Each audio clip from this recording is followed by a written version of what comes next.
કલોલના જેટલજ ગામમાં લવ જિહાદની ઘટનાથી આક્રોશ। શેખ જકવાન ઇમરાન નામનો શખ્સ હિન્દુ યુવતીને ભગાડી ગયો। 2 જૂને વહેલી સવારે શેખ જકવાન હિન્દુ યુવતીને ભગાડી ગયો। લવ જિહાદની ઘટનાને લઈ ગ્રામજનો પોલીસ સ્ટેશન બહાર એકત્ર થયા। મોટી સંખ્યામાં ગ્રામજનો સાથે જ પોલીસ સ્ટેશન પહોંચ્યા। પરિવારને પરત લાવવા માટે આવેદનપત્ર આપ્યું। ભવિષ્યમાં આવી ઘટના ન બને તે માટે બાંયધરી પત્રની માંગ કરવામાં આવી।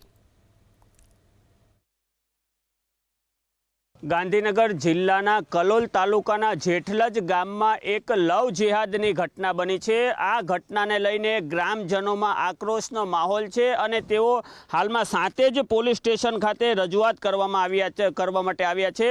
મોટી સંખ્યામાં અહીં ગ્રામજનો એકત્ર થયા છે અને મહિલાઓ અને પુરુષો પણ એકત્ર થયા છે। તેમની એક જ માંગણી છે કે ભવિષ્યમાં કોઈ પણ હિન્દુ દીકરી સાથે લવ જિહાદની ઘટના ન બનવી જોઈએ। આ ઘટનાને લઈને આપણે સ્થાનિક જે હિન્દુવાદી સંગઠનો છે તેમના પ્રતિનિધિઓ અને તેમના વડા સાથે વાત કરીશું।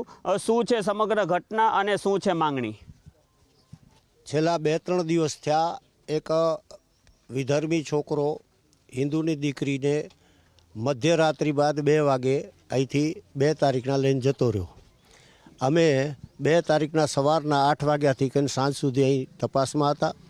પોલીસનો સહકાર સારો છે, પોલીસે સારી કામગીરી કરી છે અને દીકરી પાછી આવી ગઈ છે। એટલાથી અમારે મતલબ નથી। આ લોકોએ નક્કી કરવું પડશે કે રૂરલ વિસ્તારમાં આવો કિસ્સો બને ને એટલે બહુ જ ખતરનાક કહેવાય અને આ લોકો ગામની અંદર હળીમળીને રહે છે, હળીમળીને રહેવાનું બહાનું કરે છે। આ લોકો ખાલી આપણને દેખાડે છે કે અમે તમારા છીએ, પણ અમારી દીકરીને લઈ જવાની આમનામાં હિંમત ક્યાંથી આવે છે? ફરીવાર દીકરીને ઉઠાવવાની વાત તો ઠીક છે, દીકરી સામે આંખ પણ ઊંચી કરીને જોઈએ નહીં એવી વિશ્વ હિન્દુ પરિષદની માંગણી છે અને ગ્રામજનો આના સહકારમાં ઊભા છે। જય શ્રી રામ, આ વિષય નાનો નથી, આ વિષય બહુ મોટો છે। કેમ કે ગામની અંદર અમારા હિન્દુ સમાજ બધા હળીમળીને રહે છે। એમને બહેલાવીને ફોસલાવીને સમજાવીને આ ગમે તે કરીને એન કેન પ્રકારે આ લઈ ગયા પછી એમને એટલી પણ શરમ નથી આવતી કે ભાઈ ગામની દીકરી આપણે લઈ જઈએ છીએ અને અન્ય ધર્મમાં લઈ જઈએ છીએ। તો આ લોકોને એક જ ચેતવણી આપીએ છીએ કે આવો બનાવ બન્યો છે એ તો ઠીક છે, એને તો અમે પહોંચી વળશું અને પોલીસને પણ એ જ માંગણી છે કે અમારી દીકરી અમને પાછી સોંપી દો।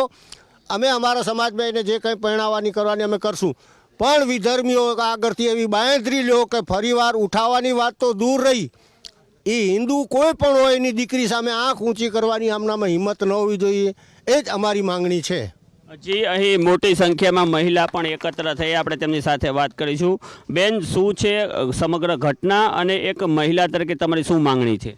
બસ અમારી માગણી એટલી છે કે અમે મુસ્લિમ ધર્મમાં આજ પણ છોકરીના એ અધર્મી રાત્રે 2 વાગે લઈ ગયો તો પણ એના ઘરના એવું કહે છે કે તમારી છોકરીને અમે આજે પાછી નથી હાલવાના, કાલે નથી હાલવાના।